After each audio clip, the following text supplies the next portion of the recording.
Good morning friends, কেমন আছো তোমরা সকলে? আশা করছি খুব ভালো আছো, আমিও খুব ভালো আছি।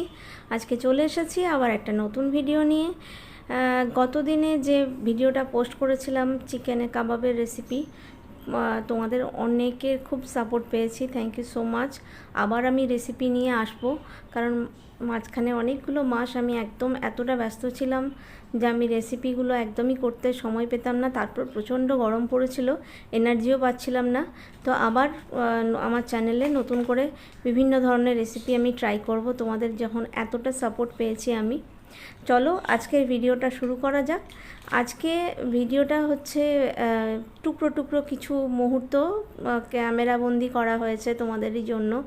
সেটা হচ্ছে আমরা গত স্যাটারডেতে সকলে মিলে, মানে তিনজনই আমরা গিয়েছিলাম বেলুড় মঠে প্রণাম করতে।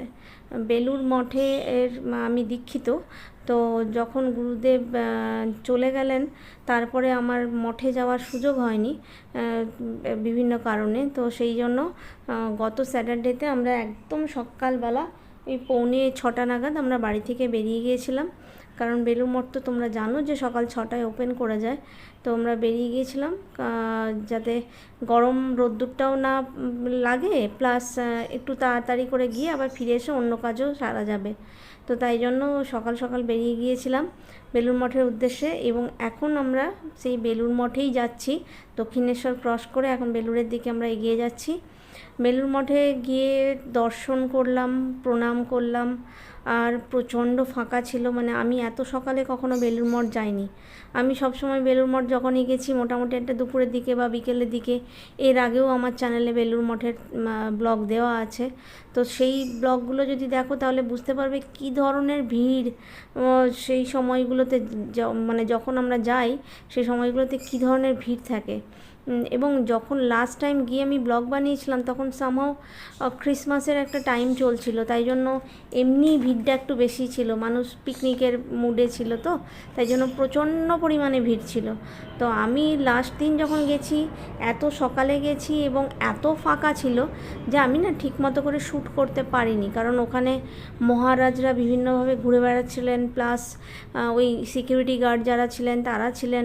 তো ক্যামেরা বার করা যাচ্ছিল না, ক্যামেরা বার করলেই ওনারা বলছিলেন ক্যামেরা ঢোকান, ফটো তুলবেন না, ভিডিও তুলবেন না, এরকমই আর কি। যেহেতু সব জায়গায় লেখা আছে, আগের বারে সব জায়গায় ভিডিও করেছিলাম, কারণ কি বললাম না একদম জনসমুদ্র ছিল, সেখানে সবাই ভিডিও করছিল, তাই কোনো প্রবলেম হয়নি। কিন্তু এবারে আমি সেইভাবে শ্যুট করতে পারিনি, যদিও আমার বেলুড় মঠের প্রপার শ্যুট করে ব্লগ দেওয়া আছে, তাও জাস্ট কিছু মুহূর্তকে ক্যাপচার করতে চেয়েছিলাম, আর কিছুই না।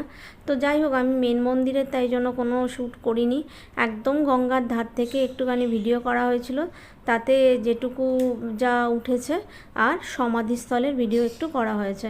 সমাধিতে প্রণাম করতে গিয়েছিলাম, তখন আমার হাজব্যান্ড একটুখানি ভিডিও করেছিলেন। তো কারণ আমি গুরুদেব চলে যাবার পর এই প্রথমবার যেহেতু গেলাম, তাই গুরুদেবের সমাধিস্থলে প্রণাম করতে গিয়েছিলাম। আর এর আগে কিন্তু আমি কখনো ওই সমাধিস্থলে যাইনি, এই প্রথমবার গেলাম। তো দেখলাম জায়গাটা, মানে পাশ দিকে ক্রস করে গেছি, কিন্তু ওটা যে সমাধিস্থল সেটা সত্যিই জানতাম না। তো ওইখানে গিয়ে প্রণাম করলাম, একটু প্রণাম করলাম, একটু প্রদক্ষিণ করলাম। মনে হলো যে গুরুদেবকেই দর্শন হলো, গুরুদেবের চরণ স্পর্শ করতে পারলাম। তো একটুখানি প্রণাম করে ওখানে দর্শন করে আমরা তারপর ওখান থেকে বেলুড় মঠ থেকে বেরিয়ে এলাম।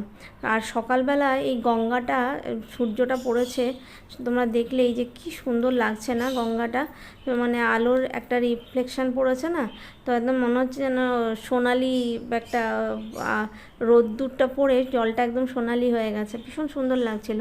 এই হচ্ছে সেই সমাধিপীঠ, সেখানে একটু প্রদক্ষিণ করলাম, ঘুরলাম, প্রণাম করলাম, তারপর আমরা ওখান থেকে বেরিয়ে এলাম। বেরিয়ে এসে আমার ছেলে বলল যে মা প্রচণ্ড পরিমাণে খিদে পেয়েছে, ব্রেকফাস্ট করব। তো ওখানে তো আশেপাশে সেরকম কিছু আমি দোকান টোকান পেলাম না ব্রেকফাস্ট করার জন্য। তখন আমরা ডিসাইড করলাম যে আমরা দক্ষিণেশ্বরে যাব, দক্ষিণেশ্বরে গিয়ে ব্রেকফাস্ট করে তারপর বাড়ি ফিরব। আর সত্যি কথা বলতে সকালবেলা কোথাও বেরিয়ে গিয়ে তারপর ফিরে এসে বাড়িতে ব্রেকফাস্ট করার জন্য তাড়াহুড়ো করার থেকে বাইরে থেকে ব্রেকফাস্ট করে আসাটাই সবথেকে শ্রেষ্ঠ আমার জন্য। ওদের জন্য কিনা বলতে পারবো না, আমার চাপটা একটু কমে যায়। তো যাই হোক, যখন বললো যে চলো ব্রেকফাস্ট করবো, তাই বললাম চলো তাহলে সোজা দক্ষিণেশ্বরে যাই।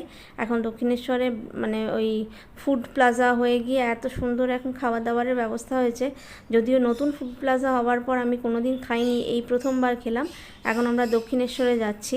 তো দক্ষিণেশ্বরে গিয়ে ফুড প্লাজাতে একটুখানি নিজেরা টিফিন করলাম, একটুখানি দক্ষিণেশ্বরের আশেপাশে একটুখানি ভিডিও করলাম, করে তারপর আমরা বাড়ি চলে এলাম।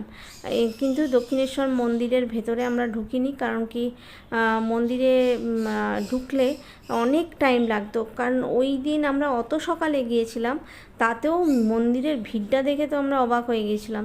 এটা মানে লিটারালি প্রচণ্ড লাইন ছিল, তাই জন্য আমরা মন্দিরের ভেতরে যাইনি, বাইরে থেকেই মন্দির দর্শন করেছি, বাইরে থেকেই মাকে প্রণাম করেছি। পরে কখনো সুযোগ হলে আবার মন্দির দর্শনে অবশ্যই যাব, যে প্রণাম করে আসব।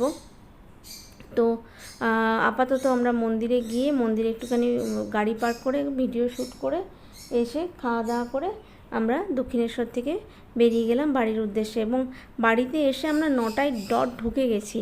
আমরা 9টায় আমাকে ওরা ড্রপ করে দিয়ে ছেলে গাড়ি প্র্যাকটিস করতে চলে গেল বাবাকে নিয়ে। তো আমি 9টার মধ্যে আমি বাজার টাজার করে এসে বাড়িতে ঢুকে গেছি। মানে এত সুন্দর টাইমে গিয়েছিলাম যে কোনো রকম কোনো সমস্যা হয়নি। মানে একদম সুন্দর করে দর্শন হয়েছে, একদম মন শান্ত করে দর্শন হয়েছে, একদম যেহেতু ভিড় ছিল না, ফাঁকা ফাঁকা ছিল, দর্শন হয়েছে। তারপর ওখান থেকে এসে ব্রেকফাস্ট হয়েছে, দক্ষিণেশ্বরের মন্দিরটা তো অ্যাটলিস্ট দর্শন হয়েছে। তো সব কিছু দর্শন করে আমরা সুন্দর একটা টাইমে বাড়ি চলে এসেছি। আর ওয়েদারটাও ভীষণ ভালো ছিল, একদম রোদ্দুর টোদ্দুর ছিল না।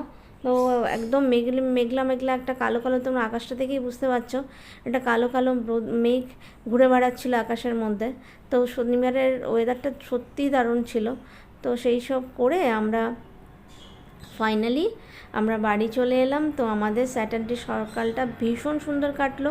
আর সেই ছোট ছোট মুহূর্তগুলো যতটুকু পেরেছি তোমাদের সাথে শেয়ার করার চেষ্টা করলাম। তো আশা করছি তোমাদের ভিডিওটা ভালো লাগবে। যদি ভিডিওটা ভালো লাগে তাহলে অবশ্যই লাইক করো, কমেন্ট করো, শেয়ার করো। আর তোমাদেরকেও মন্দির দর্শন করিয়ে দিলাম। মন্দিরের ভেতরে মাকে দর্শন করাতে না পারলেও, সেটা তো এমনিও পারতাম না, কারণ ভিডিও তো করা চলে না, কিন্তু বাইরে থেকে মন্দির দর্শন করানো মানেই হচ্ছে মাকে দর্শন করানো। যতবার আমি এই মন্দিরের মানে বালি ব্রিজ ক্রস করি আর মন্দির দর্শন করি, মনে হয় মাকেই দর্শন করলাম। তো যাই হোক, তোমাদের ভিডিওটা যদি ভালো লাগে অবশ্যই লাইক করে দিও, আর অবশ্যই বেল বাটনটা ক্লিক করে রেখো, যাতে যে কোনো ভিডিও আমি দিই তোমরা যাতে সঙ্গে সঙ্গেই জানতে পারো, নোটিফিকেশানটা তোমাদের কাছে চলে যাবে। আর ফিরে আসছি আবার নতুন কোনো একটা ব্লগ নিয়ে খুব তাড়াতাড়ি। ততক্ষণের জন্য টাটা, বাই বাই। সবাই খুব ভালো থেকো, সুস্থ থেকো, বাই।